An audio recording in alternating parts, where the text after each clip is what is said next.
with a lot of aggressiveness, with a lot of energy. We're able to be somewhat disruptive. Got some easy baskets, got us off to a good start. We had a little lull, they came back, but I thought we continued to respond that allowed us to increase the lead at halftime.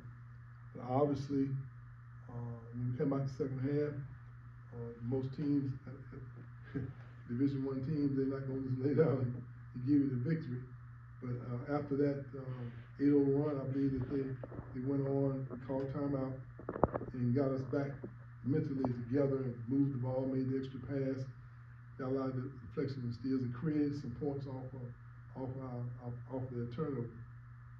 We shot the ball a lot better from the free throw line tonight, which I think that has been missing with our play as of late. I've always thought we'd be a good free throw shooting team, and I always thought we'd be a good three-point shooting team.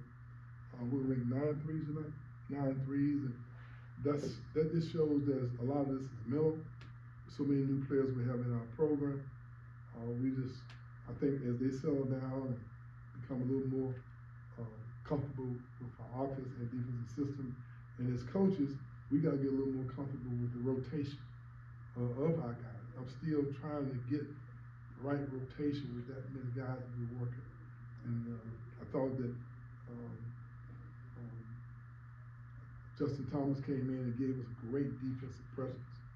He really did an unbelievable job. He's contained the dribble with his left, and he was probably our best defensive player tonight. Obviously, Malik Ewing settled down a little bit and showing you a little bit more what he's capable of doing. The challenge for us is how do we continue to keep winning games while we still growing and developing. You have no idea what it's like when you making this transition with 10 new players, trying to learn what you're supposed to do as well as learn how to play to the strengths of your teammates. We're still in that transition. I just hope we can continue to keep winning our share of the games while we're still growing and developing. Any questions? It seems like guys that like playing with each other, it seems like there's good chemistry. I mean, you never know from year to year, right? That's the world we live in now. That's the new world that we are trying to figure out.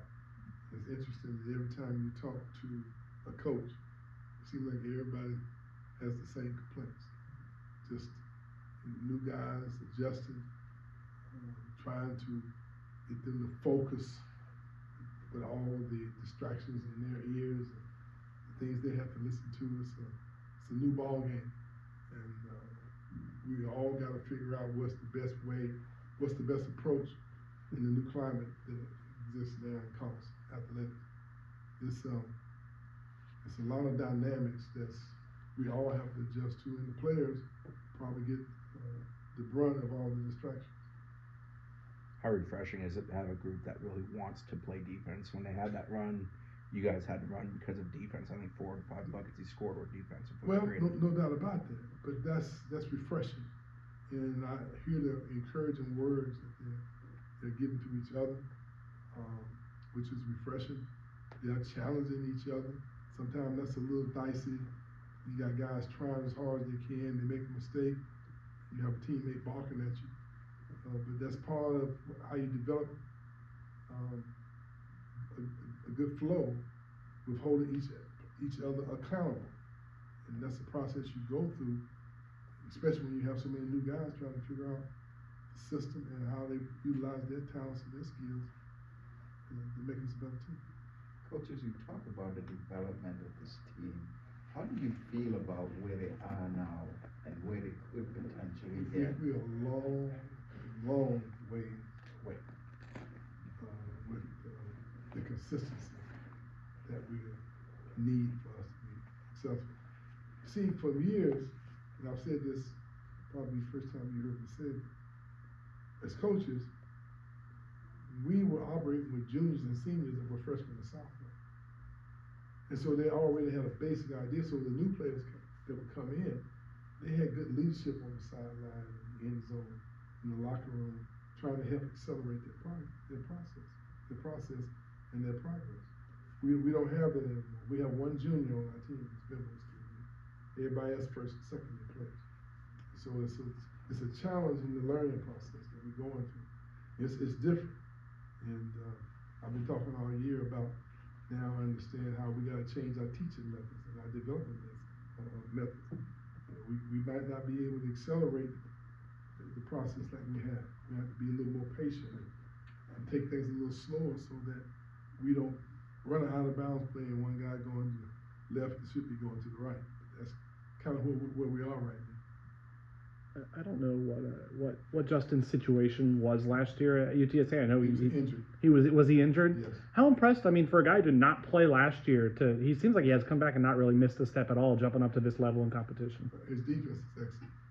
I mean, he can really defend. He doesn't take a lot of. And this was a team that we really, really had to lock in on because that was part of their skill set. Between the legs, how the shoulder face, the head, the Northeastern basketball, they represent that real well. So you have to be locked in and not take the fakes. You got to be active in the gaps, make sure they don't see the lanes for them to go through. So it's not easy playing against a team that's as skilled as they are. We did a pretty good job. You didn't get a chance to see as skilled their really strength because I thought our players did a real good job. If you notice there, in the first half, we were switching 1 through 5. We knew that they would try to take advantage of that. We didn't really get hurt that much, but the second half, we went to another defensive scheme. We still were switching, but not on the first ball screen, which gave us a little more ability to contain the dribbles and not give up those drives that they got early in the beginning of the first half, second half. What does it mean to the guys to wear the Seminole Heritage uniforms? Well, we've talked to them about that. It's just such, it has such a great meaning that you represent something that's traditional, that represents that unconquered spirit that the Seminoles live their life by. And